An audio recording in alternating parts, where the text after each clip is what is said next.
There's something killing your potential right now, and you don't even know it's happening. It's not a lack of skills, it's not a lack of resources, and not a lack of information. It's something completely invisible.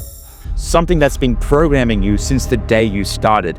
And until you see it, you cannot fight it.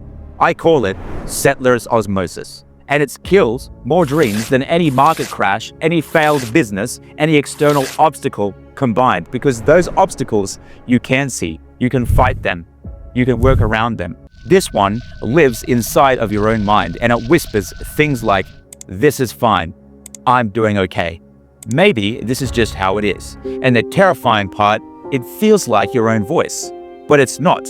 It's the average of every person you've ever been around. Here's what settler's osmosis actually is. Your brain is an averaging machine. It looks at everyone around you and calculates what's normal and programs you to match. This happens without your permission, without your awareness, and without your consent. If everyone around you makes $100,000 a year, your brain decides that $100,000 is success. Anything above that feels unrealistic. Anything below that feels like failure. If everyone around you works 60 hours a week and struggles, your brain decides that's what business should look like. Anything easier feels suspicious. Anything harder feels normal. If everyone around you thinks making 7 figures is for other people, your brain agrees and quietly stops pursuing it. This isn't motivation. This isn't mindset. This is neurological programming, and it's happening to you right now. Your ceiling isn't set by your capability. It's set by your environment. If you're the most successful person in your circle, your brain has already stopped reaching, because as far as it knows, you've already won. And it gets worse, because it's not just your peers, it's your family, it's your friends, the people who love you the most. They tell you things like business owners are miserable, money isn't everything, be grateful for what you have, don't you have enough already, don't get too ambitious. And they mean well. They're trying to protect you from disappointment, from failure, from reaching too high and failing. But here's what their protection actually creates: a ceiling disguised as wisdom, a ceiling that feels like love, a ceiling you can't fight because it came from the people you trust. And your brain absorbs all of it automatically. Every be realistic, every that's risky, every maybe you should play it safe, it all becomes part of your internal programming, and you start to believe these limits are your own ideas. But they're not. They're inherited. They're adopted from people who've never reached the level you're trying to reach. This is settler's osmosis. You settle for being second best, not because you chose to, but because your environment made settling feel like common sense.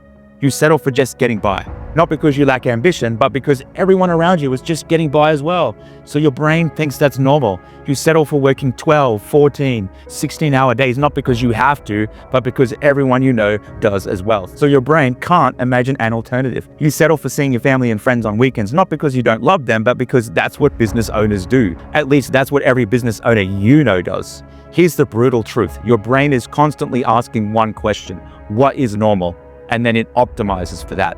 If your normal is struggle, you'll struggle. If your normal is grinding without growing, you'll grind without growing. If your normal is hitting the same ceiling year after year, you'll hit that ceiling forever.